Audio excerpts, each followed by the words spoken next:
Good morning, folks. I want to put a special thanks out there to Skyhawk, Leatherwall member Skyhawk, for letting me know the proper brace height for this bow. I was off base. The brace height, when I got this bow with the strings that came with it, by the way, thank you very much, Ruin Fletch. I was like, wow, this is crazy.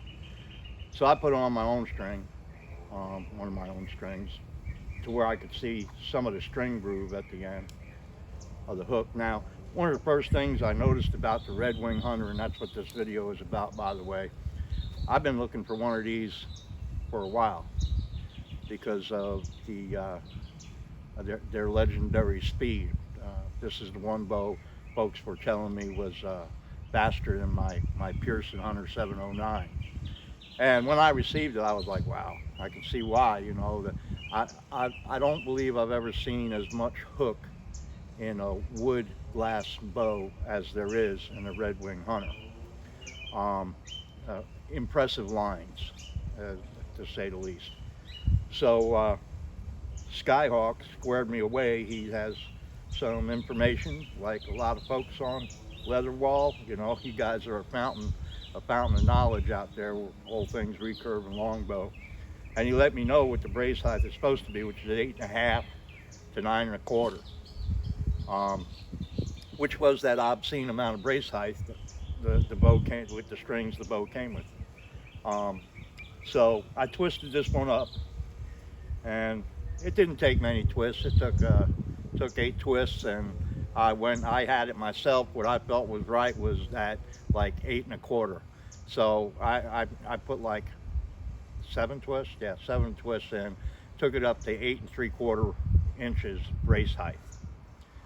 I just did a video, I believe a week or two ago, on my Bushman Scythian, and in that video I compared the Bushman Scythian to my Pearson 709 Hunter and my West Wallace Mentor.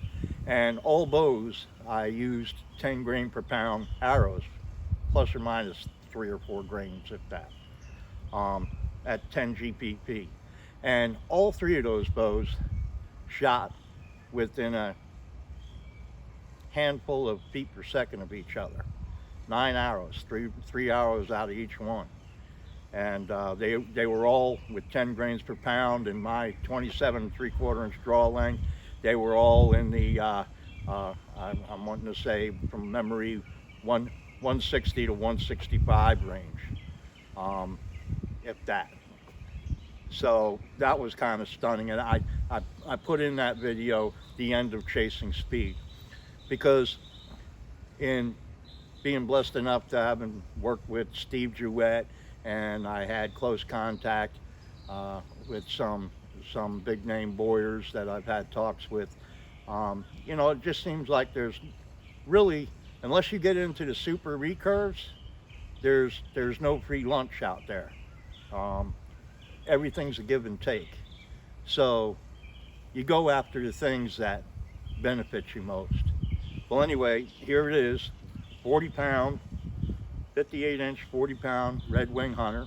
And I have some 400 grain arrows in my back pocket, same ones I shot off the 40 pound Scythian. Oh, and I compared the Bear Grizzly. It was the Bear Grizzly, the Scythian, and the West Wallace Mentor. And all of those bows were within a 1/4 inch brace height of each other. Both the Bear and the Scythian were at 7.75 inches, and West Wallace was at 8 inches, and they were all shooting 10 grains per pound within a few feet per second of each other. Now here's the legendary Red Wing Hunter, and I'll be shooting 10 grains per pound off this bow too. And by the way, that range of feet per second was between 160 and 165 feet per second with 10 grains per pound at my draw length. Let's see what this legendary Red Wing Hunter has to put out there.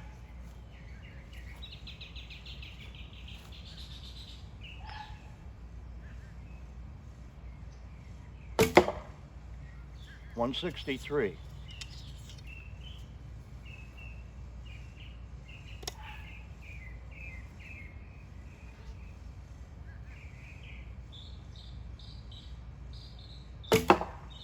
162.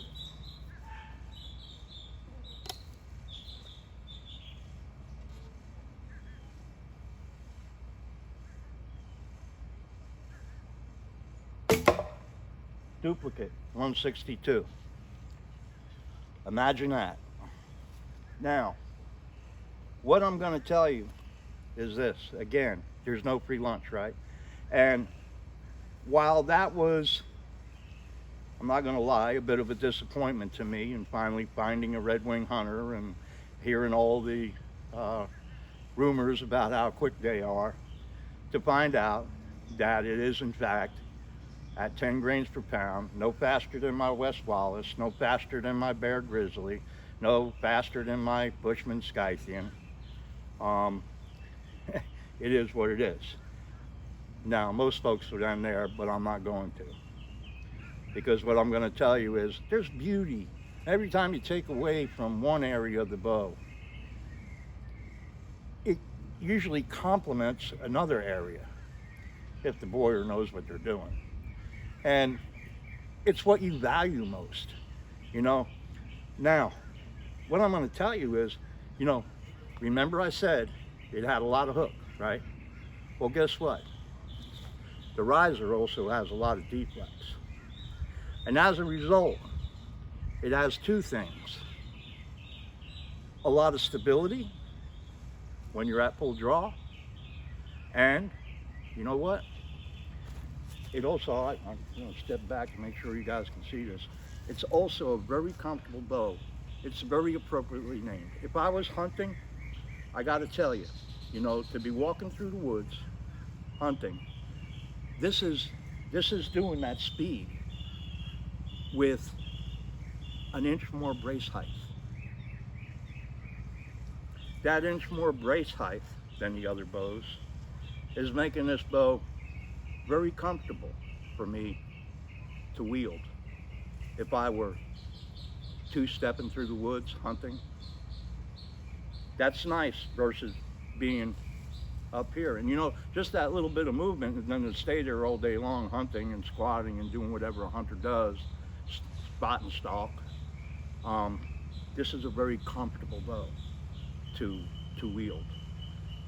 So yeah, those big hooks are compensating for that gobs of deflex, which in turn is giving the bow hunter a very comfortable brace height to work with in the woods. Thanks for watching.